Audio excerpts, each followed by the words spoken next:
नमस्ते मेरे भारतीय दोस्तों। आज मैं कोरिया की स्वतंत्रता के इतिहास के बारे में बताने जा रही हूँ।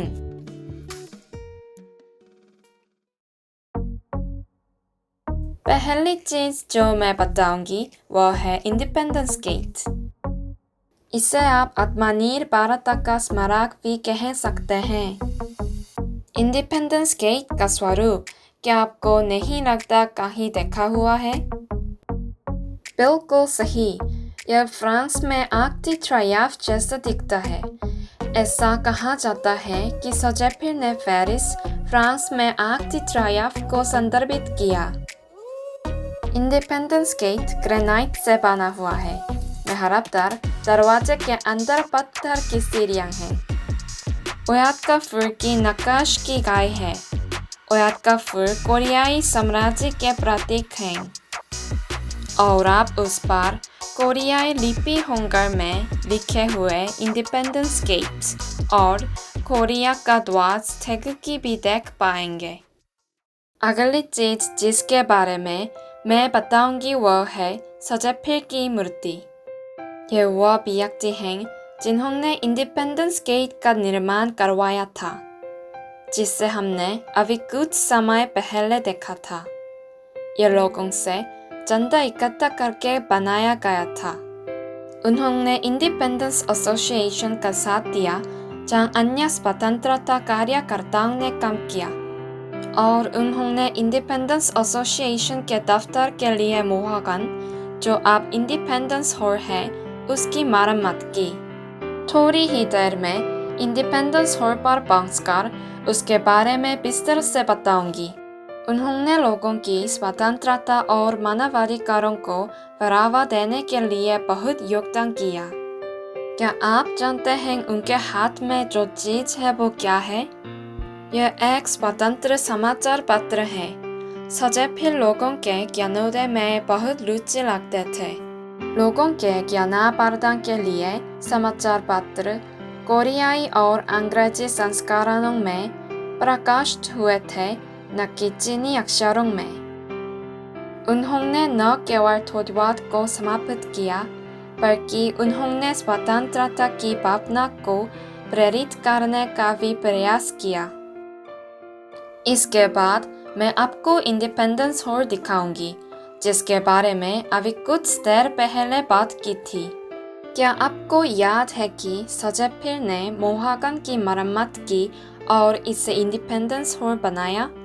यह इंडिपेंडेंस एसोसिएशन के लिए सभास्थल के रूप में और देशभक्ति के लिए विचार विमर्श हेतु स्थान के रूप में प्रयोग किया जाता था।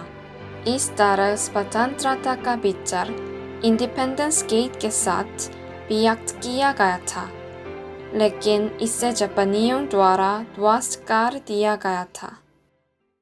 यह है पगोडा पार्क।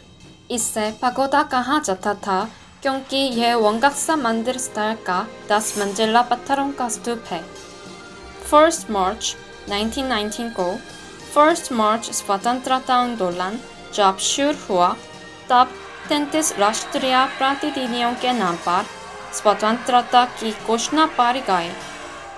1 मार्च स्वतंत्रता आंदोलन क्या है, मैं आपको बताऊंगी। 1 मार्च स्वतंत्रता आंदोलन जापानी साम्राज्यवाद के खिलाफ कोरियाई लोगों का अप्रतिरोध और अहिंसक आंदोलन है। पगोडा पार्क में 5000 छात्र एकत्र हुए और आज़ादी के लिए नारेबाजी की और धीरे धीरे नागरिकों ने भी प्रदर्शन में भाग लिया। यह सार्थक है कि इस तरह सभी वर्गों ने भाग लिया और दुनिया को अपनी स्वतंत्रता इच्छा की जानकारी दी, इसलिए इसका बहुत महत्व है।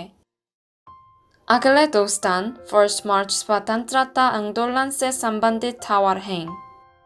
1 मार्च स्वतंत्रता आंदोलन स्मारक स्वतंत्रता की घोषणा की तारीख को मनाने के लिए बनाया गया था। यह पहले पगोडा पार्क में बनाया गया था, लेकिन इसे ध्वस्त कर दिया गया और फिर नागरिकों द्वारा सदैवन इंडिपेंडेंस पार्क में स्थानांतरित कर दिया गया, जो बहाली चाहते थे। 서대문 इंडिपेंडेंस पार्क, जहां स्वराज्यों ने लड़ाई लड़ते हुए अपने प्राण त्यागी। यह है देशभक्त शहीद स्मारक। यह उन लोगों की याद में बनाया गया था जिन्होंने जापान के खिलाफ देश और विदेश में सौदेमन जेल में स्वतंत्रता के लिए लड़ाई लड़ी थी। स्मारक के केंद्र में थेगुकी की मूर्ति है और बाएं और दाएं स्वतंत्रता संग्राम के 8 चित्र उकेरे हुए हैं। नीचे स्वतंत्रता की इच्छा और उन पूर्वजों के संघर्षों का रिकॉर्ड भी है जिन्होंने जापानी आक्रमण से स्वतंत्रता हासिल करने के लिए संघर्ष किया था।